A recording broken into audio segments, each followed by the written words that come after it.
আসসালামু আলাইকুম ওরহমতুল্লাহি ওয়াবারাকাতুহু। আমার এই শীটটা যাদের প্রয়োজন তারা আমাকে হোয়াটসঅ্যাপে নক দিতে পারেন। আমার নাম্বার ডেসক্রিপশন বক্সে দেওয়া আছে। আজকে আমি আলোচনা করব এ সাধারণ বিজ্ঞান ও প্রযুক্তি নিয়ে। আপনাকে এই বিষয়ে ভালো করতে হলে অবশ্যই আপনাকে কিছু টেকনিক ফলো করতে হবে। প্রথমত বিভাগ ভিত্তিক প্রস্তুতি নিতে হবে। দ্বিতীয়ত ছোট ছোট চ্যাপ্টার করে পড়াশোনা করতে হবে। তৃতীয়ত স্মরণশক্তি বাড়াতে কিছু নিউমোনিক্স টেকনিক্স ব্যবহার করতে হবে, যেটা আপনার পরীক্ষা দ্রুত মনে রাখতে সাহায্য করবে। চতুর্থত এমসিকিউ ও অনুশীলন প্রশ্ন বেশি বেশি করতে হবে, যেন আপনি পরীক্ষার মধ্যে ভুলে গেলেও যেন এটা দ্রুত সলভ করে বলতে পারেন।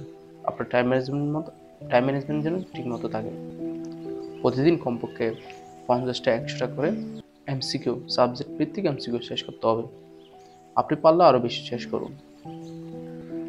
তৃতীয়ত কারেন্ট প্রযুক্তির বিষয় পড়া অত্যন্ত জরুরি। যেমনটা হতে পারে 5G, আর্টিফিশিয়াল ইন্টেলিজেন্স, চ্যাটজিপিটি কীভাবে কাজ করে, কম্পিউটার ভাইরাস, এগুলো নিয়ে আপনাকে রিসার্চ করতে হবে। বাংলাদেশ কনটেক্সটের টেকনোলজি আপডেট থাকতে হবে। আইসিটি ডিভিশন, শিক্ষা, স্বাস্থ্য, কৃষিকাজে প্রযুক্তি কীভাবে কী ব্যবহার চলছে এটা নিয়ে আপনাকে অ্যানালাইসিস করতে হবে। বিভিন্ন ইউটিউব আছে, সেখানে চান্স ফর ব্যাংক জব দিকে চার্জ দিলে বা অনেক জায়গায় যে সাজেশনগুলো দেওয়া থাকে সেগুলো নিয়ে অ্যানালাইসিস করতে হবে। নিজের ভুলগুলো আলাদা আলাদা খাতায় লিখে রাখতে হবে। প্রতিটি ভুল হলে সেটা লিখে রাখুন।